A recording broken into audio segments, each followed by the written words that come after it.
What's up guys? I just finished playing Corepunk for about 5 hours, so I wanted to jump in early and give my first impression. First off, a huge shout out to the devs at Artificial Core for hooking me up with the key so I could check the game out on the first day of early access. So what is Corepunk? Artificial Core describes it as an isometric open world MMORPG that seamlessly blends elements of MMORPGs, MOBAs, and ARPGs. Set in a rich atmospheric world shrouded in a fog of war, it offers a unique gameplay experience with MOBA-style combat mechanics. If you want a quick comparison, think World of Warcraft meets League of Legends. So the early game drops you right into the action. In fact, somebody was training 3 mobs onto the spawn point as soon as I got in. So I decided to help this dude out and quickly found out that fighting 3 mobs at a time was a really bad idea. Then a goblin NPC in a mech suit gives you a quest which eventually leads you to the first main quest hub, Golden Field, where you meet Big Mama. So Big Mama tells you that you need to go around finding and then helping a bunch of NPCs with whatever tasks they have for you. Now, by following the quest text, I found the first NPC pretty easily, and they then asked me to gather hazelnuts from bushes surrounding the town. This is where it started to go sideways. I spent 40 minutes looking for hazelnuts, searching every nearby forest and town and every bush in between before giving up and Googling the quest. It turns out you need to go far north to a very specific part of the forest, but the quest text never tells you that. When I got there, I also noticed that it was still really difficult to find hazelnuts because the node spawns were few and far between. Unfortunately, this experience continued for a number of hours. NPC asks you to find something, doesn't tell you where it is, you end up having to Google it, and when you finally get there, the spawn rates of the mobs or nodes you need is so low that it takes forever to do the quest anyway. The spawn rates are so undertuned that because I was just killing anything I could find while waiting for my quest mobs or nodes,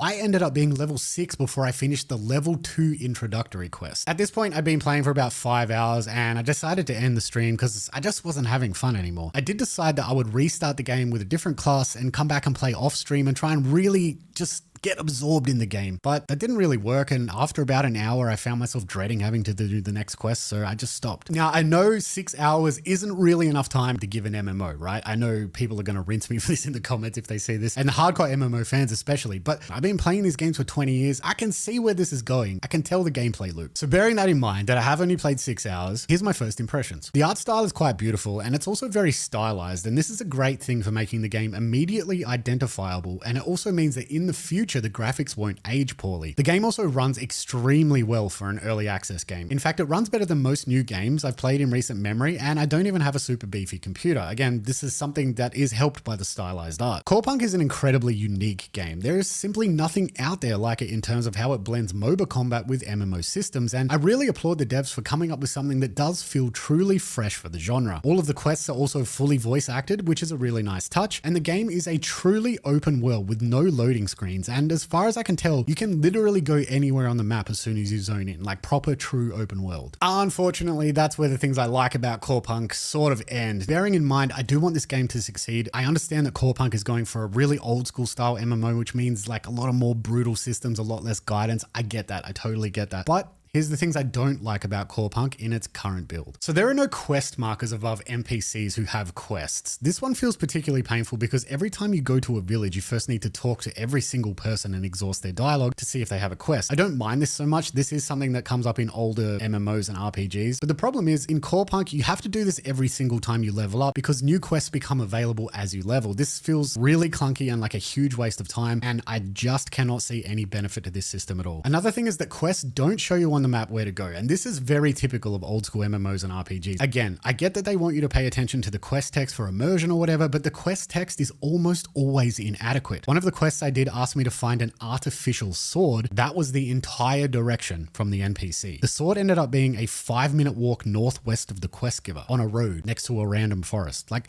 how am I supposed to find that? I think there's pretty solid proof that even people who like old style MMOs actually hate not having markers on their map showing where to go for quests, because literally the first thing any classic WoW player does is download Questy to solve this problem. Health regeneration in Corepunk is extremely slow. You're looking at 1 minute plus downtimes after using 3 separate consumables to regain health and mana after every single fight, and this just really takes away any satisfaction the combat does give you, and it makes you kind of want to avoid fighting unless you really need to do it for a quest. Mob density in Corepunk is absolutely dog shit. I don't know why they took this approach, but the mobs seem to spawn in very small specific areas like they do do in MOBAs. It literally feels like Summoner's Rift has more mobs to kill in it than the entire Corepunk map, and what is there takes forever to respawn. This one is particularly painful. So last hitting for credit for quest mobs is a terrible idea in an MMO. It works in MOBAs, but in an MMO where many people are trying to kill the same enemies for quest completion, it basically just incentivizes people to wait until you get the mobs low and then use an AoE ability to get the last hit on all of them and steal your credit, which then pisses everyone off and just breeds animosity in the player base. This will not work in launch. It doesn't even work in early access when there's people around. While I appreciate the voice acted quest lines, the dialogue is next level cringe. I don't think anyone wants to hear a character in a fantasy game say, "Whoa, that was lit," or "You're fucking awesome." I don't know, man. Maybe this is a personal preference. Maybe I'm just getting old.